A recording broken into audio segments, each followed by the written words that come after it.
Despite the wide spectrum of modern alternative healing modalities, their overall efficiency remains low. And even people who definitely would prefer the alternative path are often forced, or at least they perceive it in such a way, forced by the circumstances to submit to the butchers in the hospitals. This will be a video with very practical instructions of how to revive the satwik glow around our beings, something like a satwik shield. It's actually an ancient method, it's not something new.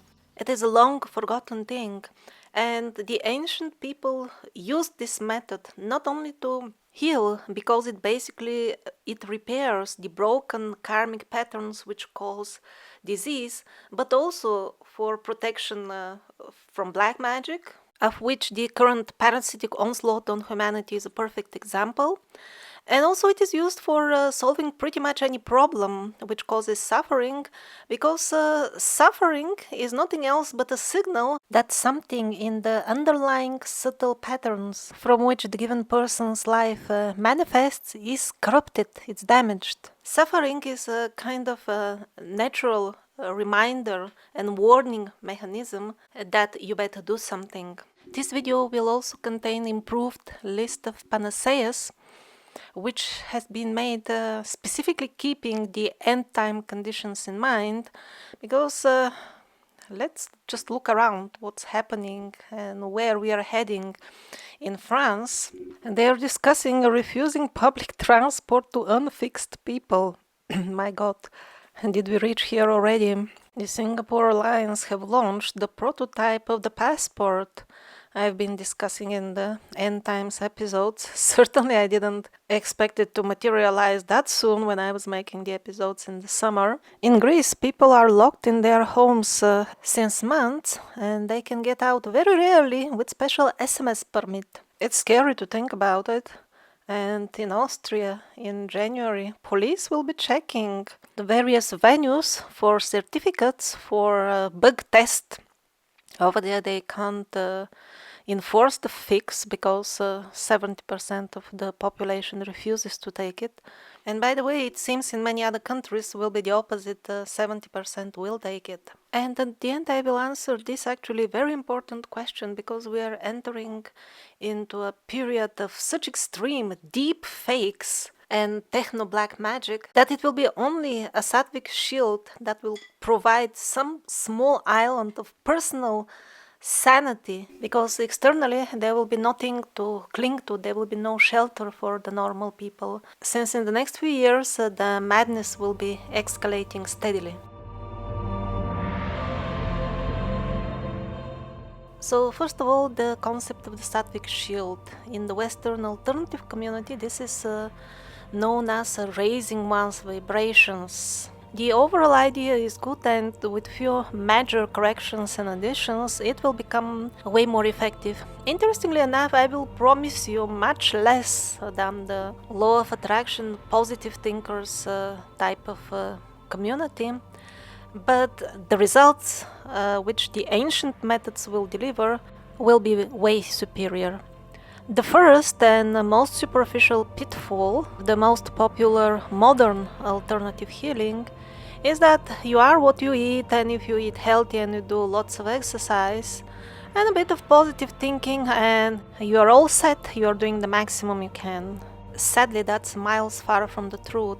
The importance of diet is far overrated. Plus, most modern nutritionists have gone astray from the path of the truth, and all they do is preach in new disguise the same misinformation which the mainstream penguins are trying to implant in our heads. Dietology, which makes you read the labels with nutritional values and calculate nutritional values, those lead you astray. Yet on the other hand, if the conclusion from consulting a dietologist is eat whatever grows around or walks around, you are on the right path.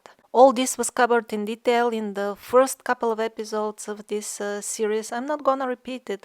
So this episode is for those who have already realized that the physical health depends exclusively on the psyche, like 80%. 20%, yes, we can say it is indeed nutrition. So before the material on the three gunas, which will be the main technique of the satwik shield, few words about Yog, the time and place conjunction, and also the probabilities of events, because these are key factors, and it is usually them who render the endeavors along the lines of law of attraction fruitless for complicated problems. It is the lack of understanding of Yog and probabilities.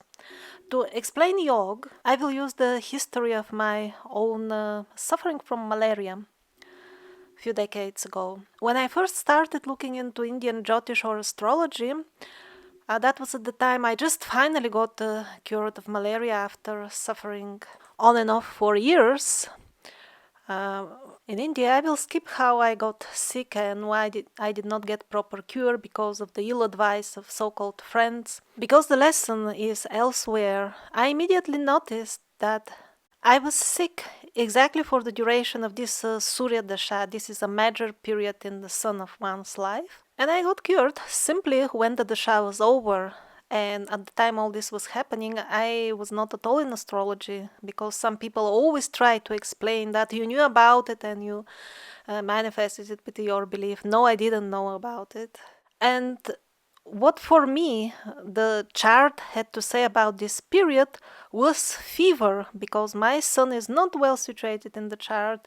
It is in watery sign, and water and fire combined together, they result in fever. So that's exactly what happened to me for the entire sun period, during which I was also persistently doing the wrong cure. So how did I get cured finally? I was casually on the street, and I was passing by one of the countless pharmacies in the village. Just a simple stand on the road.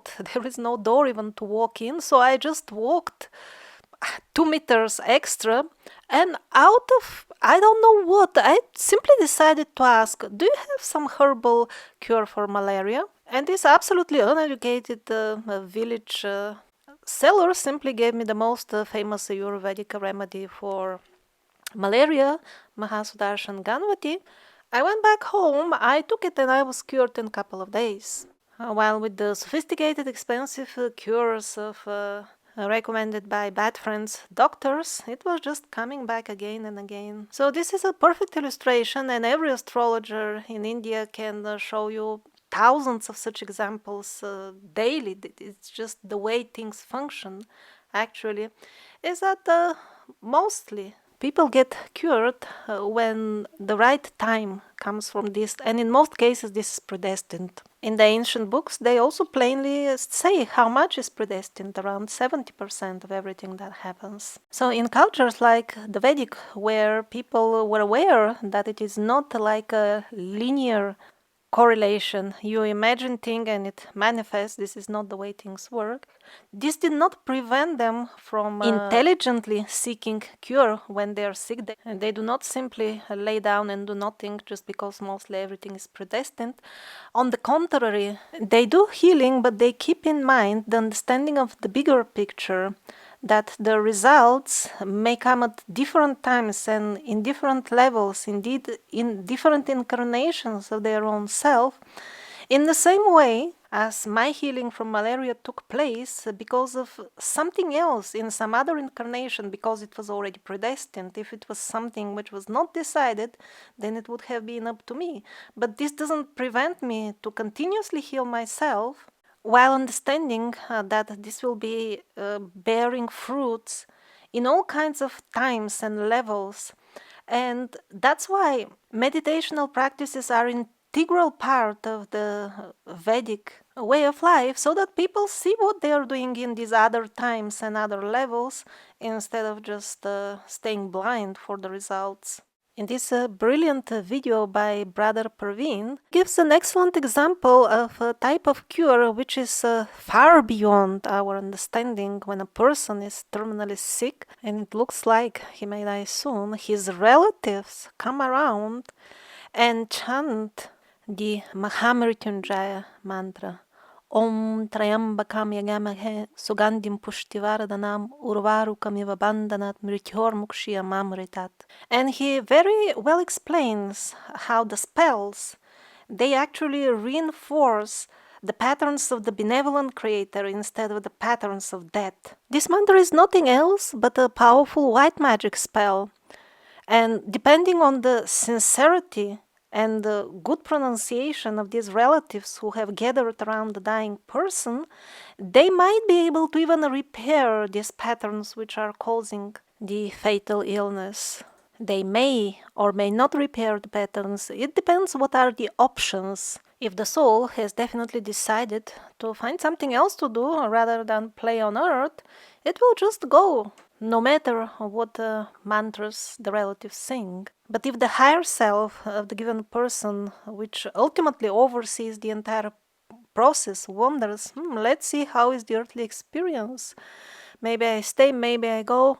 Then, with the help of the chanting of the relatives, the body may get somewhat repaired, and the soul may decide, well, it's not that useless, this body after all, let's repair it a bit more and go on. One thing which I personally don't like at all in the philosophies of the modern law of attraction and positive thinker people is that they don't even let you die in peace.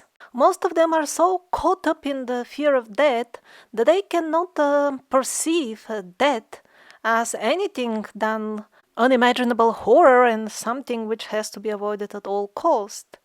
While in the higher level books like the Ancient Vedas or the Vedas of Seth by Jane Roberts, I will explain later why I say that they are also Vedas, we read about completely different story. The soul is finished with its earthly experience and happily decides to go somewhere else. There is no problem about it. Indeed, in many cases, it is a sign of actually successfully accomplished mission on earth and success. And another point about the flow of time, which has to be understood if we really want to successfully manifest things, as they say. Because on the point of time, modern Western spiritual philosophers, they usually avoid it very skillfully by saying, well, time is an illusion and it doesn't exist. This is just a way to escape the situation by saying the truth, which is not applicable to our type of civilization to which we have adapted in a way to exist within time. So although on higher levels our all-devouring time is nothing but a game to play with, before one reaches those levels of being able to manipulate time, one better takes it seriously or one will be a madman for all practical purposes. So the practical side in terms of healing. As the souls learn and evolve and polish their talents, if the simplified law of attraction was the way things work, people would be getting better and better body with each incarnation, more refined appearance, better living conditions, better look as they earn more. But this is not what is actually happening. From the countless examples from the reliable books and also from the people who remember their past lives, there are drastic differences in terms of getting lower births after learning a lot in previous lives. Not only that, but towards the end of one's earthly education, at the time of graduation from the kindergarten called Earth, it is a normal standard procedure for the souls who are indeed advanced to plan for themselves a couple of very difficult births filled with problems. And although the problems might be affecting completely different areas of life, one thing is sure, they will be there, and the purpose of the entertainment is to test one's ability in very difficult and desperate conditions. So it has happened to me, and I've seen it happening to many other people. They have a relatively nice period of life of a couple of years, and then they decide that they have learned it all, and now I'm manifesting everything correct, and you see, that's why everything around is nice. It only takes some time to realize this is not what is happening. And there are exceptions, of course. There are people who have entire lives who are relatively easy, happy, and prosperous. And this is also normal. Seth speaks a lot about that after every few difficult lives, it's just the habit of the souls to have an easy life in between the difficult ones.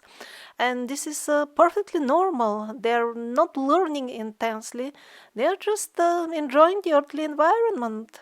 Now, as far as the most popular technique in the West, which is to imagine a desirable for you outcome of a situation and reinforcing it, feeding energy to it with the hope that it will indeed happen, that is there in the set books, that is there in the Vedas, but this is one of the numerous techniques. It will only work if the option which you are reinforcing with your thought forms is already one of the more probable options which you have for the given situation. Additionally, if you do this meditation properly, this will gradually, very slowly start giving you feed from inside what are the options and what are the probabilities given to you. Otherwise, we don't know what are the options usually. But this will not solve all situations. It is not like they tell you, well, it's just question of time and you are not giving it enough energy. No, it's not always that way. For complicated and serious problems which are not easily fixed, there is no other way but to delve into the underlying belief which damages the creation karmic patterns of the given soul and is causing something undesirable to manifest. That can be simple or it can be very complicated. I will return to it after covering the most essential basics for all.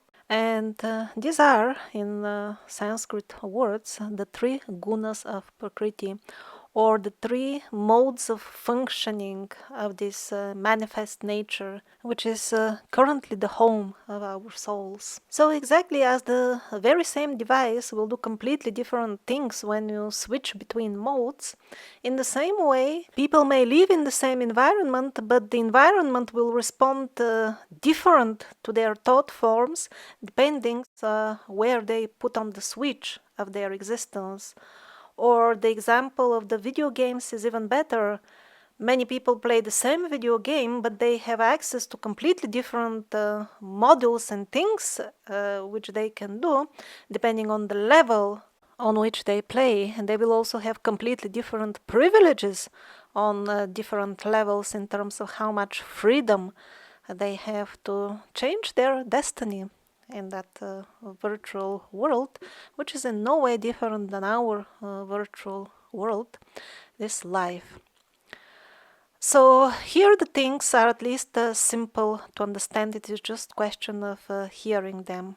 There is nothing complicated, but yet I would request you to listen very carefully, because the three gunas of Prakriti, the concept, has been depicted somewhat distorted and in most cases incompletely in the Western literature. So it is important to understand the full thing. Because if you manage to raise your vibrations, as they say, to the mode of sattva, you will be then indeed doing everything you can within your capabilities in this lifetime to be healthy and happy. So the keywords or the characteristics of the gunas, according to the ancient Vedic scriptures, are as follows. Sattva is the mode of purity, tranquility, cleanliness, and also knowledge, but knowledge in terms different from what they tell us in school. This is just an avalanche of often useless information, while for sattva, knowledge of the mysteries of the creation and the secrets of life and death, that is what is meant by higher knowledge. Like in the Seth books, he doesn't use the term Veda, but he describes the concept of Sanatana Dharma exactly in the way it is explained in the Vedic old books and also in Quran, in the Slavic tradition. This is an eternal knowledge which is given again and again to the humanity by messengers. Seth calls them speakers. In India they call them rishis, wise men. And indeed, that there is a full consistency between the philosophy of the old Vedas, what we read in the channeled material of Seth, also in the Slavic Vedas. This is the true old genuine knowledge, and I'm not aware of any other source currently in English than the Seth books which could convey this important information to you. Because the old Vedas, not only you will read the translations, but also they were given to the people of a completely different mindset. Even if you have a top translation of the old Vedas, still you will need commentaries, and if you're lucky to read a commentary of somebody who understood them well, then maybe you can grasp something. But still, it will be very fragmented because the entire written body of ancient Vedas is vast. That's why, for now, this is the only way. And also, Seth himself says something very similar to what is said in the Vedas. If you listen to these books carefully and you understand them, especially in the sequence he has given them, this by itself, by the power of this endeavor and sincerity, will magically remove a number of blockages of ignorance and will clear at least the basic paths for growth of the soul. So some other characteristics of a person who is firmly situated in sattva: he is brave, but not like a stupid brave I was explaining in the previous video. I'm brave, let's drink datura like the shamans in Peru, and then the person dies. That is tamas, that is actually ignorance. And that's why the entire concept of the Gunas of Prakriti has to be understood in its entirety and not just fragments. Otherwise, it will be like building only parts of the house, one wall here, then a window is hanging. The full thing will collapse, even if the door and the window and one wall are properly built. Now, the entire concept of what Satwik people eat is a bit complicated, so I have included only one aspect of it, that the ingredients should be free of chemicals. Organic food from the shop is loaded with chemicals in most countries, and by now maybe even all. It comes in the form of treatments, they call it also. That food is legally organic, and the definition of that is distinctly different from what normal people call organic. That's why I have defined pure food as self-grown. And as far as the extended description, as it is really found in the Vedas, of what is really sattvic food, that contains too many Ayurvedic terms and is a too long subject for a short video. But in general, we can say to the Western people, add much more spice than usual. Then another quality of the sattvic people is that their speech is always polite and soft. Even when they talk to a deluded person, they don't tell him, "You stupid idiot," even when the person fully deserves it. Just on the contrary, they will softly point areas of improvement and will show what a balanced and pure life is with their personal example. And when they make suggestions, they should always make it from the point of view of giving hope instead of making the person even more depressed. And it is often mentioned in the old books that the sattvic people are free from this habit of this propensity to constantly blame others for everything, which is very popular nowadays, this victimhood mentality, which is just another type of mental fog. And then cleanliness, another very important sattvic quality. Cleanliness is next to godliness. Now, tamaguna is the radically opposite of sattva guna. It is ignorance, uncleanliness, dishonesty. By allowing all these things in one's personality, this is a sure recipe of disaster. For some, it will manifest as ill health, for others as other problems, for some in this lifetime, for others in others. But one thing is sure, corrupted karmic patterns will end in bitter tears sooner or later. That's why all of the tamasic qualities should be avoided. One should start working on this immediately, on all of them without an exception. The normal state of a human being is sattvic, and in some cases, one is allowed a pinch of rajas. We will discuss that later. That is a bit ambition and passion.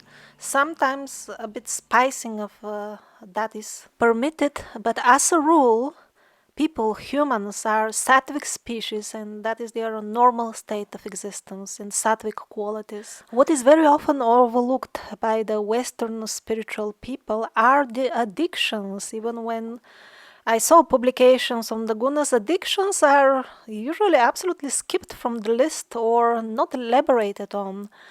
And that's because usually those who write such things have a good number of addictions themselves. And second, because saying the truth about addictions is a sure way to lose followers. The worst, of course, is alcohol. That was centrally introduced. I never managed to make the video on alcohol, but it was government organized. Within the last few centuries, there were riots against it. At that time, people knew that they are being forcefully put into this horror movie. Nowadays, they still sponsor so-called surveys after that, convincing alcoholics that they are actually fine, even though they drink every day. They are not really alcoholics. They are no longer categorized as that, and they are being actively encouraged. That's because alcohol is one of the easiest way to have a population drowning in absolute and total mental fog. Then people can be very easily misled and tricked into all kinds of things. So if you are still drinking, keeping in mind how near are the end times, maybe today is the day to make your program how to quit very soon, because sooner or later you will have to take the mark of the beast to have your supply of alcohol. And probably that wouldn't be even needed with the mental fog from the alcohol. They will probably convince you by other means to take the mark even before you reach the stage of craving so much for alcohol that you take the mark. So it is better to quit now, because still it is not that bad. You will have some sort of peaceful environment to deal with the withdrawal, while later, when all around is wars, revolution, and starvation, at that time to deal with the withdrawal symptoms will be way more difficult. In the Bible, in Islam, in what Alexander Paramonov is telling us, alcoholics will not enter the New Age. It is as clear as that. Maybe if you drink a few beers per year, this is not valid for Muslims, they should not drink at all. Maybe other people, if they take a few beers per year, maybe it is okay. But to be on the safe side, simply don't drink at all. The fog from the caffeine addiction is slightly less dense than that of the alcohol, but still, this is addiction, this is dragging you to tamas. Now is the time to quit. And don't listen to all those famous doctors who will tell you, but your condition has nothing to do with alcohol. Your sickness, your given sickness, has nothing to do with alcohol or caffeine. It simply has no relevance at all. The truth is that all addiction incurs severe damages on the karmic patterns, and not only that can manifest in any type of disease, but also in any type of suffering or ill fortune. Also, all addictive drugs are very, very harmful. Usually these are the modern drugs. They should not be confused with the sacred plants, which are used in a traditional way. One way to obviously make a difference is the use addictive or not? Because the sacred plants are actually highly satvic. Even the Yoga Sutras of Patanjali, they are described as a method of achieving mystic perfections and mystic powers. Nowadays in India the tradition is almost lost, but still people know, although it is rarely used, that some magical plants can give even a spiritual realization and bring one to the stage of liberation. So many sacred plants may fall into the categorization of drugs according to modern definitions, but according to the ancient definitions of the Vedic culture and also in the Amazon jungle, these are two radically different groups. And again, the science which will tell you the truth is the drug addictive? And is it used in the context of ancient ritual for enlightenment? And sometimes it's a bit complicated because things, substance like the cacao or the plant of marijuana, it can be both. If it is used in a tamasic way, the clear sign is addiction and personal degradation. But if it is used like the organic plant with the ancient ritual, the result is enlightenment and healing. One should become free from all addictions, including shopping, endlessly browsing internet just to kill time, quarreling with one's husband, to always blame him that other women's husbands make more money, and etc. Now, oversleeping is a quality of the Tamasic people, and actually, in the set books of Jane Roberts, it is pointed out as one of the major reasons for the poor health of modern people. To put it short, never sleep more than 8 hours in a row. Tamasic food, that is McDonald's, all stale food. And that is a way more serious problem than most people imagine because with the modern chemicals, foods go stale and still they taste okay because of the preservatives. Actually, some people, they think they have chronic digestive or kidney diseases, but if they stop eating those actually expired from a Vedic point of view sandwiches from the shop, all of a sudden their chronic infections will disappear. If you're experiencing inertia, depression, this is a sure sign that you have allowed much more tamaguna in your personality than you should, and you should start working on becoming satwik today.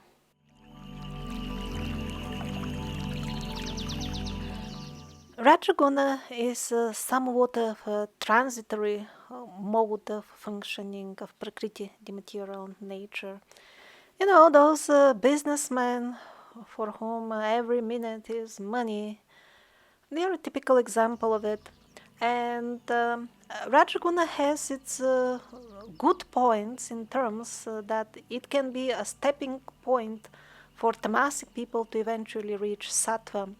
Because in Tamaguna, the mental fog is so dense, like if you have noticed the alcoholics, they're practically unable to grasp concepts when they hear them from other people. It's kind of a quality from the alcohol that whatever they think, they just don't care what other people say. They do not even process that. So if, for example, such people become let's say professionally motivated, eventually they will figure out that they have to be polite with others and start listening to their ideas, even if it is initially just to earn money. So gradually, as they develop this ability to communicate with others and listen, maybe one day they will meet a Satwik person and get impressed with his tranquility, and maybe they will develop a taste for that and make friendship with that person and eventually become Satwik themselves. The main problem for Tamasic people is that if they are deep in it, the mental fog is so strong that no matter how well you explain something to them, they simply never grasp it. While in Rajaguna, the mind is restless, but at least it has that ability, at least for a short time, to concentrate on something. Even Vedic concepts, even true knowledge. And initially, that's how it will start, with grasping fragments of the true knowledge here and there. And that will be like a stepping point to reach sattva and tranquility and the ability to think straight later on. So, to really be a good person, one must be a sattvic person, which is very different from having good intentions according to whatever your subjective opinion of what goodness is. This Monday, I spoke with a person who works for the central nest of vipers in Brussels, the European Viper Incubator. I know this person very well since years because he's really into spirituality full time and sincerely. And sadly, since a couple of years, I don't meet him often, but every time I meet him, I notice that he started embracing the parasitic doctrines with greater and greater sincerity over time. Now, from his own perspective, he is absolutely on the spiritual path because he believes that he has good intention and love is the only rule in his life. He loves everything. And when I ask him, then how do you support all the parasitic initiatives enthusiastically? And so many millions of people suffer terribly because of these policies which come out from the viper nest. Indirectly, with his personal approval, he is not really an influential person who can change much, but still, the support from heart definitely matters. So he said, this is not my problem, this is the problem of the people. They're doing all these things to themselves. I've got absolutely nothing to do with all that. I'm situated in pure love. And the proof of that, he said, is that I believe that I'm situated in pure love because I perceive it in that way. But if we use the Vedic barometer, immediately we will spot lack of kindness and compassion to the others. And many other points from this chart, which will point not to sattva, but something completely different. So what are the benefits of getting situated primarily in sattva?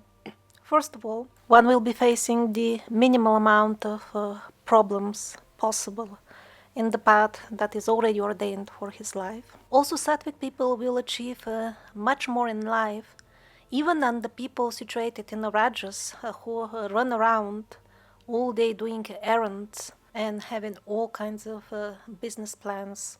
The sattvic people will have much more success by doing way less, just because naturally their intuition develops more, and they will even sometimes subconsciously smell what are the best options in a situation, and with seemingly minimal endeavor at the right time they will make the right choice from which they will be benefiting long term. While the people in the rajas, they will do much more externally, but the success will be somewhat less. A lot of their work will eventually go in vain. Bad luck will strike, sudden losses, enemy. Even if a sattvic person has a difficult path in life which there is no way to cancel, for example, a sickness which cannot be cured, this is just set in stone for a lifetime or a long period, still the amount of suffering they will experience will be the least possible. If the worst comes to worst, at least they can withdraw to the extent to which they're purified, of course, from the material body and exist more on a subtle platform so that they don't feel the inconveniences of the body.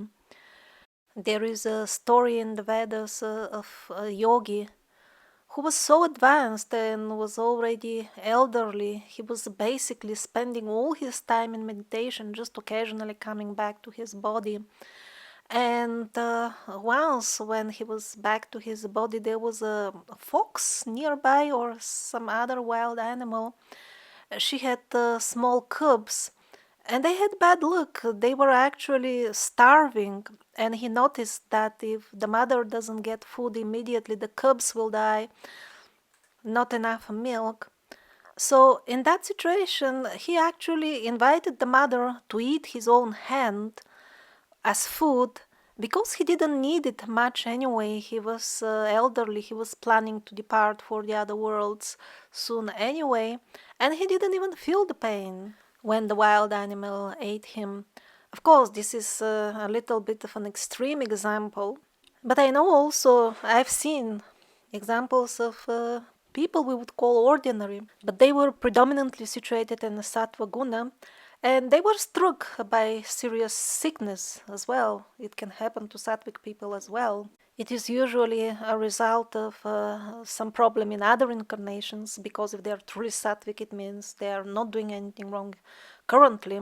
So I saw how these people really went into 24-hour meditational state to avoid that pain, even sometimes for long period, and didn't go for what would most people do in such cases, surgery. And usually after these surgeries, the life becomes a chain of surgeries and constant visits to the doctor. While for the satwik people, it would be usually intense for a short period.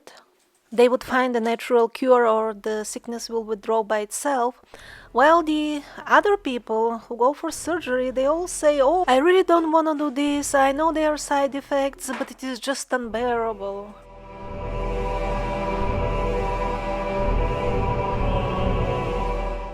So turning to sattvic existence is something which anybody with any sickness or any other problem in life should do. Seeking help from shamans and healers is additional. It cannot substitute rising to sattva. Because even if you find the best shaman on earth, and let's imagine he cures your incurable sickness, but then if the problem with the corrupted karmic patterns is not yet solved, it will simply manifest as other sickness, or if the shaman was very good, it will manifest as another problem in life. And now I will list the other panaceas in the order of their effectiveness. First is, of course, ayahuasca, the great spirit of the Amazon, the undoubted queen of all healing plants. Those who are unable to attend the traditional ceremony could try microdosing.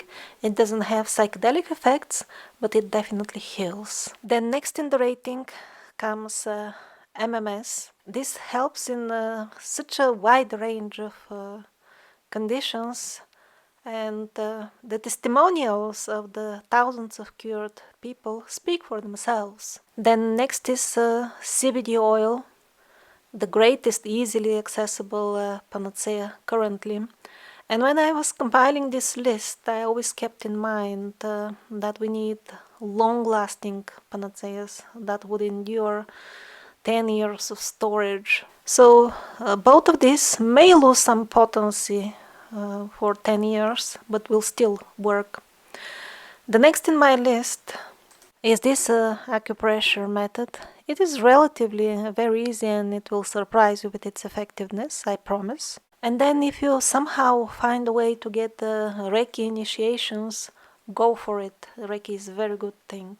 And then doing simple meditation for as little as 15 minutes per day, well, many people report very fast results of relief from almost anything.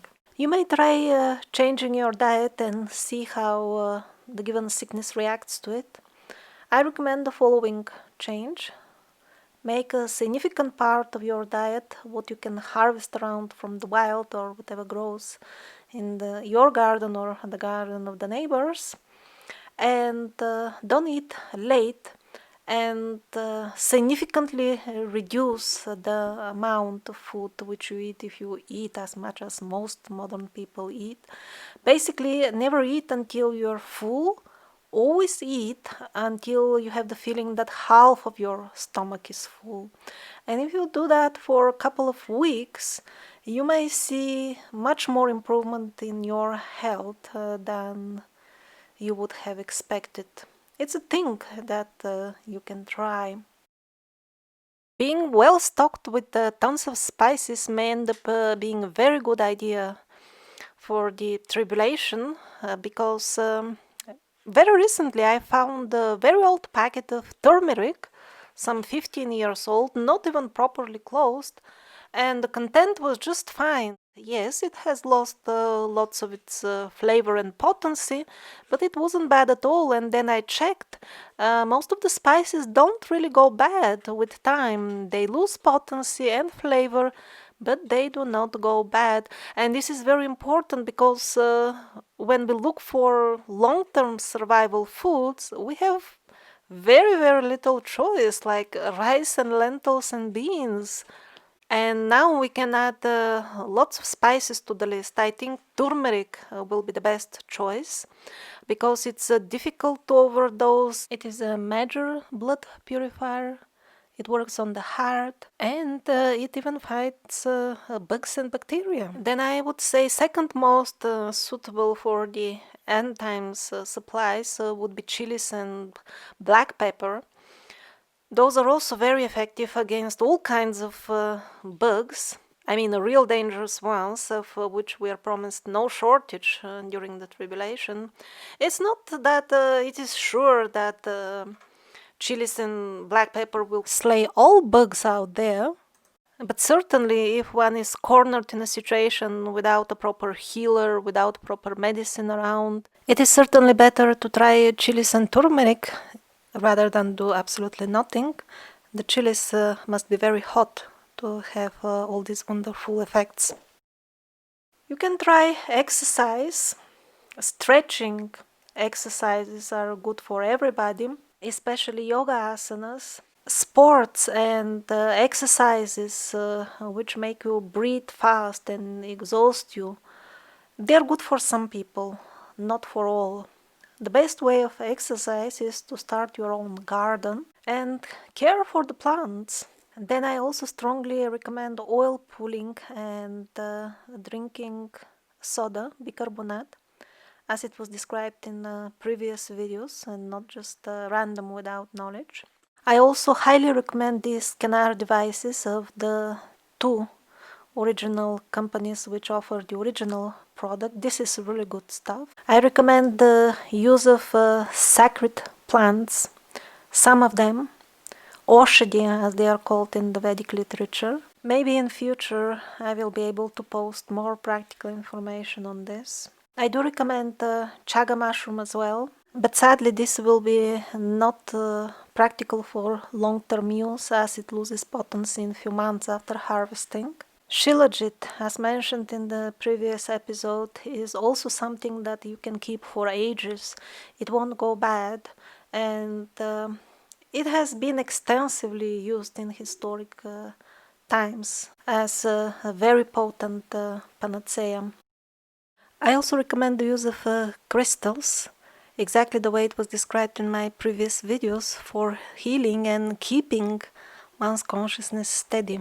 And although I have absolutely no clue what will be overall success rate with crystals, at least in relation to other healing modalities, as far as it comes to EMF protection, they're certainly the only off-grid option I know of, and the best, even compared with the grid options. People with too much extra money could get also Faraday cages, but the problem with that is that the quality stuff costs thousands. The Chinese stuff is weak, and in general the Faraday cages provide only limited protection, not complete shielding, and you have to be in them all the time. But still, many people report improvement in health, even with the Chinese models, which by the way are so minimalistic that your feet stick out of them, but that's what you get for $200-300. If you buy the fabric from China, then you could make a big canopy for a double bed for $400-500. It is still very expensive. And finally, fire. Normal fire of burning wood, which is a form of Shiva. Roasting yourself by sitting very near the fire. Also sometimes heal people who are in severe pain and don't have any access to painkillers. Sometimes they make a big fire and get relief near it. The normal way to do it is to heat with real fire in the winter. Fireplaces are rare nowadays. What I do personally is when the fire in the fire stove doesn't smoke anymore, I open the tiny door of the stove and try to bake myself. The electric heating in winter feeds and strengthens many diseases. Infrared is somewhat better than the regular convector stoves, but still nowhere near the real fire. And then in summer, many people suffer from headaches or other problems simply because of the air conditioning and the cold drinks.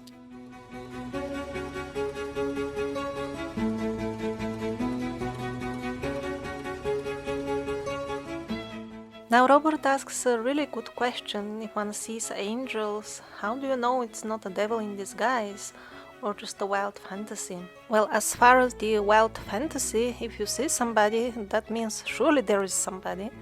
There is no doubt about it. Now, who that somebody is, that is the question. Before the actual answer, small clarification that amongst people, also genuine channels, to see a biblical angel talking to you, this is extremely rare. Usually it's just download of things, and it is usually a channel which develops over time, usually over years. So one gets plenty of time to test and decide if to trust or not. But let's have a fairy tale example that really an angel with fluffy wings lands before you and tells you a story. Now, the teachings of the three Gunas of Prakriti are one of the main subjects discussed in the Vedas. It's like a fundamental thing. And that's why we, of course, have description of what kinds of angels one accepts according to the predominant guna in which one is situated. So the tamasic people, when a devilish deceptive creature, no matter of what appearance, comes to them and offers them a deal or tells them some sort of story, anything, it will resonate with them and that will be their angel. They will go for the deal, for sure. And on the other side, when evil spirits look for victims, of course they prefer the tamasic people because those are their customers. Those are the ones who will buy their lies.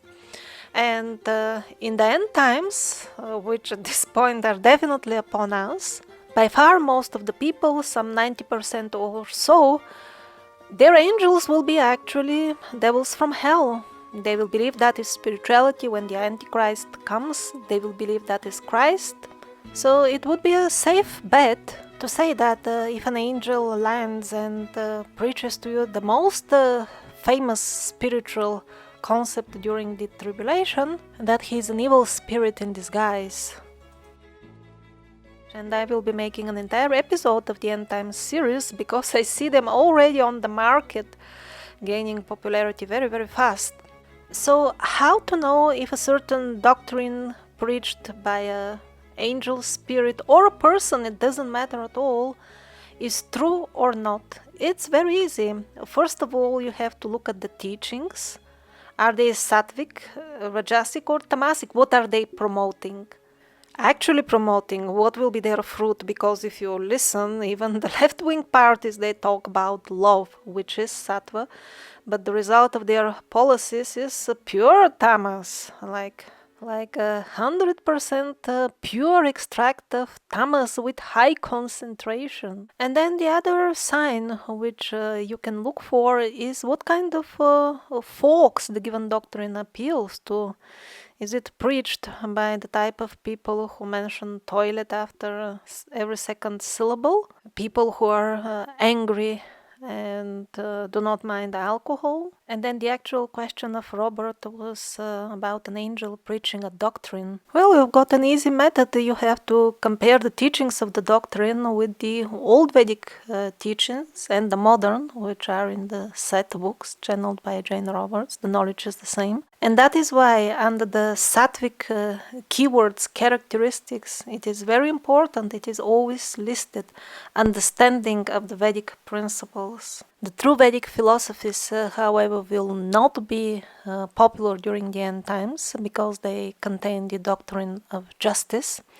And that's intolerable, unacceptable for the devils. They're introducing other ideas in the society. Like, for example, intention is everything, so I think that I'm doing good and I'm all set. I'm free from evil now. And all these stories of getting reaction to what I do, and all these are stupid scares of the church. They simply do not exist. God is love, and that's why whatever I enjoy in the current moment, that's all and nothing else exists. This type of blends of 90% truth with 10% poison, they will be very popular, and because of them, the arrogance, even among the spiritual circles, will grow to such an extent that at the end when God Himself appears and asks the people, "Didn't my messengers and prophets deliver to you the truth, the message about justice?" Then everybody will get it, but for most of them it will be too late, since they would have committed too many horrible things already.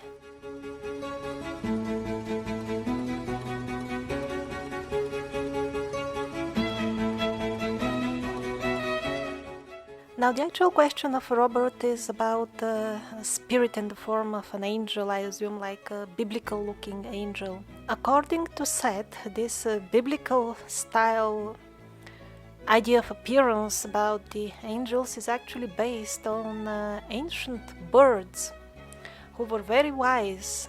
They were birds.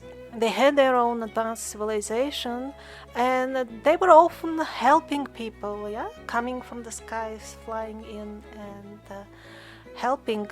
So that's why the people combine their own human form with something flying with wings, and as a result we have this concept of how helpful spirits look like people with wings.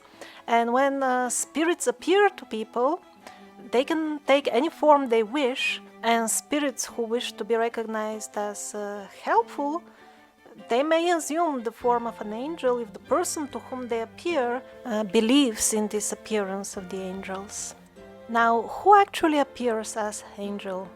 Since most modern people have agreed to sweep most of the reality out there into the box of subconscious and ignore it, all of it together in one go, even when aspects of their own self which are more advanced than their current incarnation appear to them, they still will interpret it as another being and possibly as angel. I'm mentioning because Robert mentions projection, so is this projection or not? It will depend on the definition each person has about projections. And then probably Robert means just the pure fantasy of the person materializing, and that is called tulpa. Tulpas are described in ancient Buddhism, also in the Vedic books, although I don't know which is the exact term in the Vedic context, but the stories are there for sure, and Seth also explains these tulpas. After they get created by the person, they embark upon a life of their own. And ultimately, to understand all that, one needs to be situated in sattva. There is no other way, because then one will be appreciating the true, genuine, old, ancient knowledge. One will be able to recognize that that is the truth. And also one will have the suitable tool, stable mind, to understand it. Because in Rajas, the mind is just too flickering. Such people, they cannot concentrate long enough to grasp all the facets of a thing. And the tamasic people, they don't even understand why they should start learning all this to start with. They do not understand that only knowledge will save them from their suffering. And that's why they just distract themselves with trivial daily things for their entire life. So to summarize the answer of the question, if a spirit appears as angel, you are having a guest, or another aspect of yourself is visiting you, or you have created a tulpa. But in any case, if you see a spirit, there is definitely a spirit. And depending on how sattvic you are, correspondingly, you will be able to find out the truth about this spirit. Now, in some cases, we have a sickness, or as a matter of fact, any serious problem in life, and one tries everything, one visualizes oneself healthy, one tries panaceas, and a few other things, but nothing works. Well, at that point of time, you will have to consider identifying the root of the psychic root of the belief which is causing these broken patterns. Some people call it the qualities in the personality, but the qualities, they are also based on beliefs. I understand that this may sound like a tedious sermon, but the truth is that there is no way around. This is the ultimate cure for serious problems of all type. There is no substitute for this. Like the positive thinker people, they will keep telling you forever, oh, it is just time, you visualize yourself healthy, and with time and patience, everything will come. But such endless waiting is like pulling endlessly the trunk of a tree, hoping that eventually you will uproot it. But it will never happen. If you really want to uproot it, then you will have to dig and you will have to check where each branching root goes and dig there as well. First, I was shown this a decade ago during a couple of ayahuasca visions. This is how she taught me. I never heard a lecture from her in English or any other human language, but she showed me how certain qualities in me color my entire personality. And she was even showing me, like, really visually, how she made like models of me, and she was filling them with certain qualities, and the bad qualities which were actually causing my sickness. In the beginning I was becoming a bad person in this model, and then when it was even more, I was turning into sheer monster. And of course many times she showed me as well what kind of magical being one can become when one cultivates satwik qualities. That was way more often than the negative stuff. But now I'll have to tell you about the negative, because we'll have to dig there if we want to uproot serious problems. And then I found the description in detail in the Seth books of the exact same process which ayahuasca showed me. It is also in other sources, but it is not so complete. So sometimes using this technique can be very simple, like that famous example I've spoken many times already. A lady had cancer because she just created for herself cancer phobia from all the plastic bottles and all the other cancerogen things around. And once she realized what she's doing and how she's feeding her cancer with that, she was cured in no time. So that is an easy example when the root cause is just small. That's like 1-year-old tree. You just dig a few minutes and the root is out, even with a shovel. But sadly, in many cases, we also have to deal with very old and huge trees, where one root is fed, one belief is resting on many others, and then we have a cluster of very complicated belief system, half of which is rotten. Anyhow, so first of all is identifying the wrong belief, or it can be even a couple of them. That can be done only through serious introspection. If somebody is prescribing you pre-made options, ready-made to choose from, or one option fits everybody, you're going the wrong way. And the introspection sometimes can be difficult because it can be a cluster of beliefs sometimes, and then there could be supporting beliefs which are wrong, and they're very difficult to identify because one takes them to be absolute and undisputable truth, like, for example, fear of death. Most people are panic-stricken when thinking of death and will do all kinds of nonsense because in that state their mind switches off, and since almost everybody around is like that, they assume that there is no way other a human can be. What I mean is when fundamental beliefs are involved, and especially a couple of them, and when everybody around believes in the same thing, it will be very difficult to spot it as believing in something which is not true. And by beliefs, I mean beliefs in the nature of reality in which we live.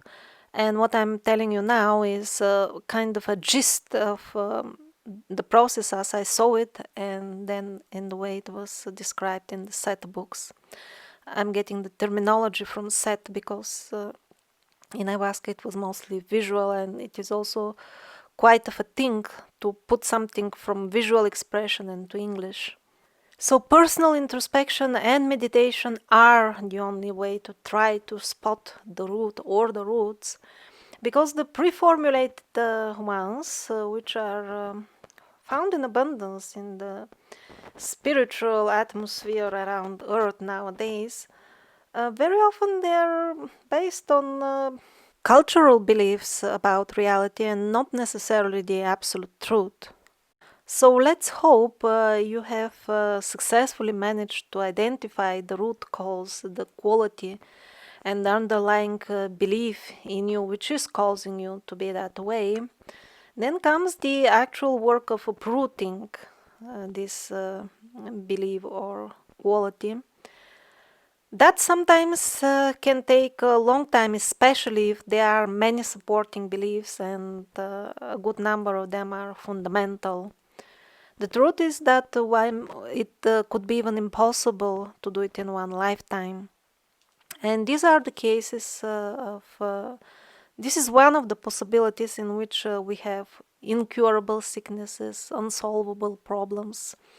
It is not that somebody has a medical condition that is incurable as such. This doesn't exist.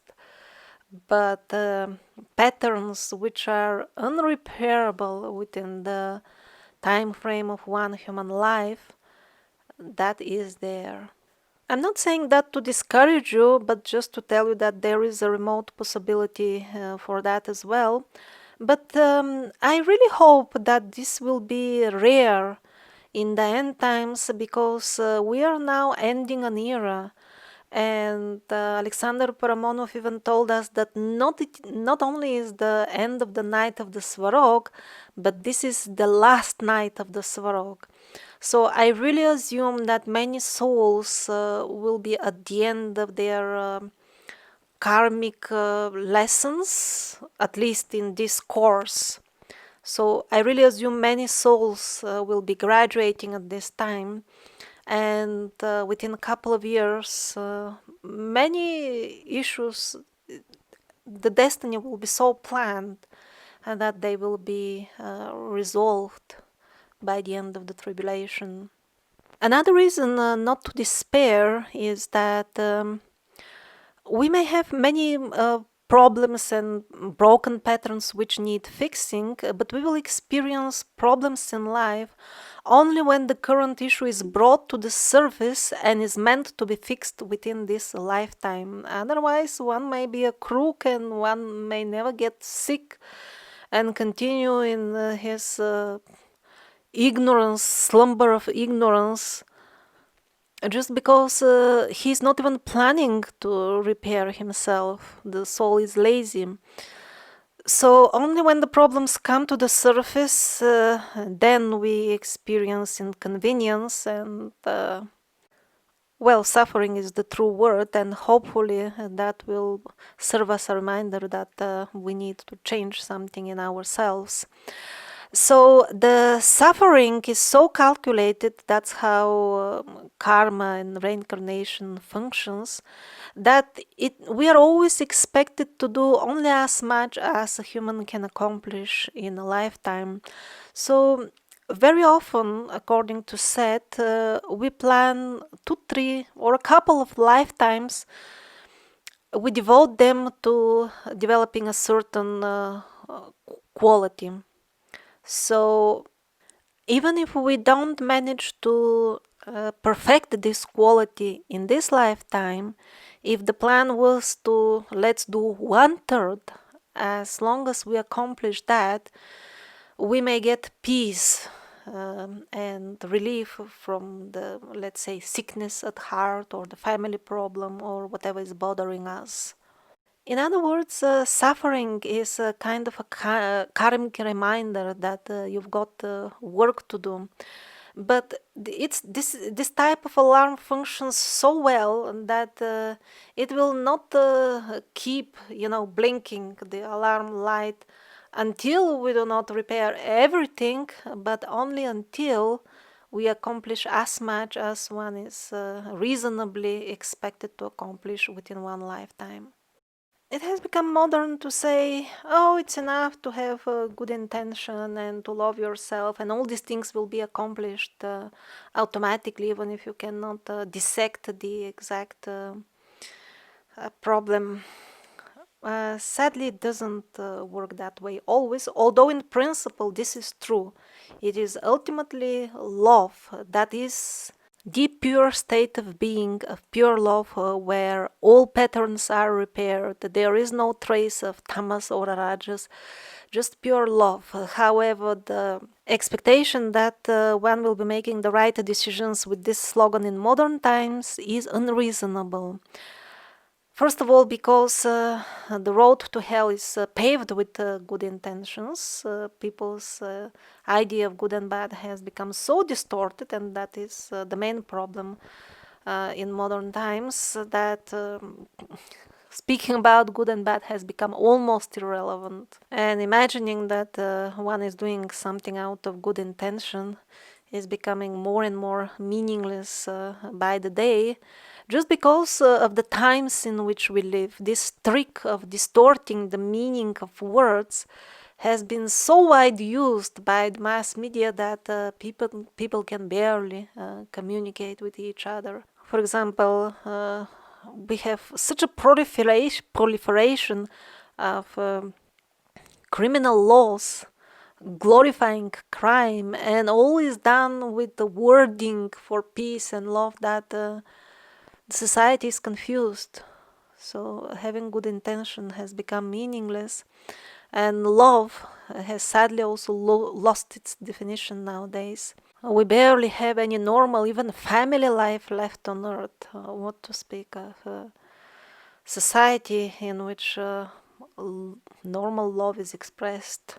Way too often I see people who find an excuse with this slogan of loving themselves no matter what to become even more stubborn alcoholics, liars, depressed people, not to work on themselves. Well, I love myself, this is what I am, so...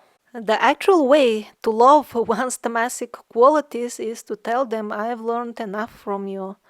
I've seen that tamas means suffering and sickness, and I say you thank you and goodbye forever. I love you. Ciao, ciao.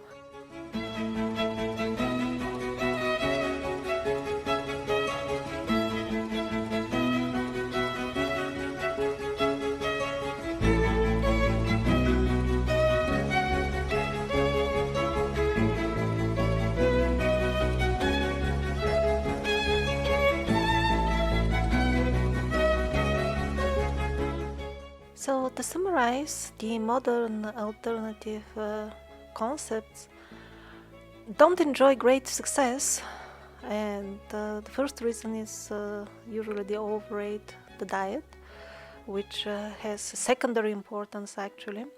And even when they mention positive thinking, this is often not enough to bring any actual changes, because positive is becoming more and more relative in its meaning by the day. And thinking, to understand what is thinking, one has to first understand the psyche, and that is far from the modern people, because vast areas, actually, most of their psyche, the understanding of their higher self and the aspects of their other incarnations which affect them directly, that is all swept in the box of subconscious, and one is advised to not even bother looking what is there, because it is dangerous. Without understanding the psyche, there is no way in changing one's being, absolutely no way. And to understand the psyche, one has to start understanding levels of one's selfhood, which are things, which are areas where modern men do not venture. And that is why the ancient teachings about the three gunas are so important nowadays. First of all, to get rid of addictions and depressions and inertia, which are like an anchor in the darkness. And then as one turns one's attention to the Vedic knowledge, which in no way is native to the East, this is eternal knowledge, valid throughout the universe, and just the voices of the ancient speakers are echoing still a little bit in the East. That's why we call these philosophies Eastern. Actually, they are universal.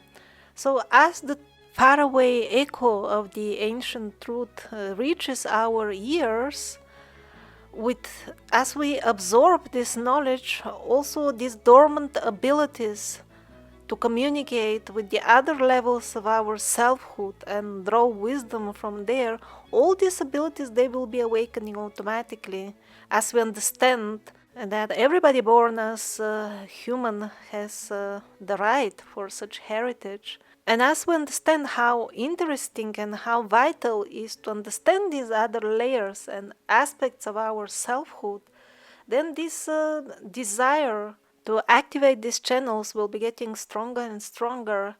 And sooner or later, the higher self will start giving you access to wider and wider horizons of consciousness. There is no other way. One cannot be refused access if one has desire which is strong enough. That is for sure. And as this desire grow, your path will be crossed by actually pure souls who have come on earth in these difficult times just to help others. I see them many times actually as singers of alternative spiritual music. The reason for which they came in such disguise is that people are still too ignorant and backwards to be mature enough to understand that they do need shamans, so they call them singers. And also the singers in our society, when they sing the truth, people will say, oh, this is fanciful poetry, and will at least not insult them, because if these actually shamans were showing their real form the way it should be, people wouldn't take them seriously. They will say, these are just fantasies.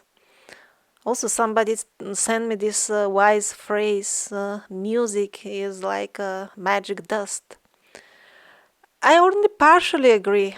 I think it is magic dust, not like a magic dust, because vibration, the sound form, this is the easiest bridge between the psyche and things becoming reality in what we consider usually reality, the three-dimensional space.